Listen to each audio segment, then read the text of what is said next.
ঢাকা ১৯ সাভার আশুলিয়া আসনে ডাক্তার দেওয়ান মোহাম্মদ সালাউদ্দিন বাবুকে বিজয়ী করতে নির্বাচনী প্রচারণা ও লিফলেট বিতরণ করেন। বিস্তারিত থাকছে সাভার থেকে ফয়জুল ইসলামের প্রতিবেদনে। ক্যামেরায় ছিলেন মাসুদ রানা। আসন্ন ত্রয়োদশ জাতীয় সংসদ নির্বাচনে ঢাকা ১৯ আসন পাথালিয়া ইউনিয়ন ৩ নং ওয়ার্ড কুরগাঁও এলাকা থেকে ধানের শীষ মার্কা নির্বাচনী প্রচারণা, গণসংযোগ ও লিফলেট বিতরণ করা হয়েছে। পাথালিয়া ইউনিয়ন বিএনপি সাধারণ সম্পাদক মোহাম্মদ আমিনুর রহমানের নেতৃত্বে ডাক্তার দেওয়ান মোহাম্মদ সালাউদ্দিন বাবুকে বিজয়ী করতে ধানের শীষ মার্কা নির্বাচনী প্রচারণা করেন।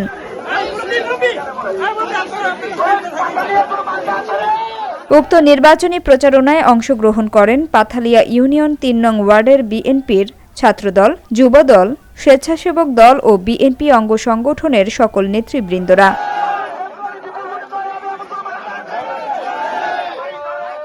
রবিবার ধানের শীষ মার্কা নির্বাচনী প্রচারণা করেন। ঢাকা ১৯ আসনে পাথালিয়া ইউনিয়নের ৯টি ওয়ার্ড সহ ৩ নং ওয়ার্ড সবচেয়ে বেশি ভোটে দিয়ে বিজয়ী করার প্রতিশ্রুতি দেন নেতৃবৃন্দরা।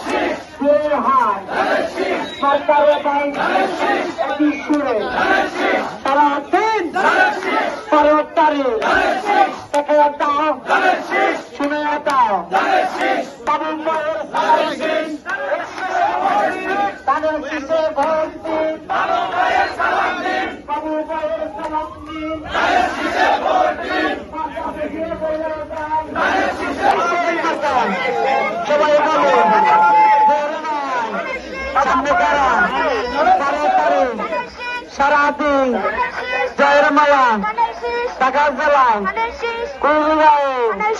আইলে হয় তোমার আমার জয়ের মালা একই সুরে বেপলে পুটে জয়ের মালা সামনে কারা আমরা কারা তোমরা কারা একই সুরে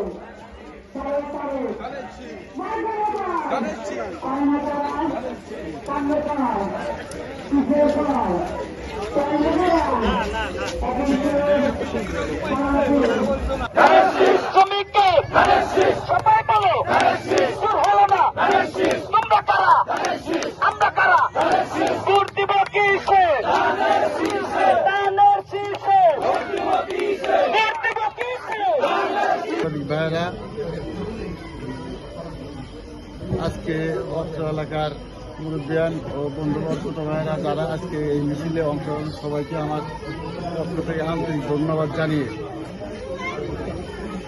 আমি দুটি কথা বলতে চাই যে আগামী 12 ফেব্রুয়ারি জাতীয় সংসদ নির্বাচন, আপনারা সবাই অবগত আছেন। এই নির্বাচনে ঢাকা 19-এর দেশনায়ক তারেক রহমান বিএনপি চেয়ারপারসন, উনি আমাদের ঢাকা 19 ডাক্তার দেওয়ান মোহাম্মদ সালাউদ্দিন বাবু ভাই সাবেক বিভাগের সফল সংসদ সদস্য এবং ঢাকা জেলার বিএনপির সাবেক সফল সভাপতি, ওনাকে মনোনয়ন দিয়েছে।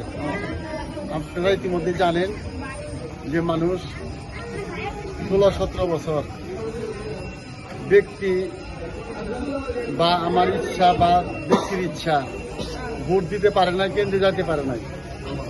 পাশাপাশি মানুষ এই মুহূর্তে দেশনায়ক তারেক রহমানের নেতৃত্বকে পছন্দ করে নিয়েছেন, বেছে নিয়েছেন। বিদায় আজকে আপনারা যা দেখছেন বা আমরা 3 নং পাথালিয়া ইউনিয়ন 3 নং ওয়ার্ডবাসীকে নিয়ে যে মিছিল করলাম, তারই প্রতিফলন আপনারা দেখতে পাচ্ছেন। পাশাপাশি আমাদের প্রিয় নেতা সাভার আসলে গণমানুষের নেতা ডাক্তার দেওয়ান মোহাম্মদ সালাউদ্দিন বাবু ভাইকে পাথালিয়া ইউনিয়ন আগাগোড়াই সবসময় পছন্দ করেন এবং ভালোবাসেন।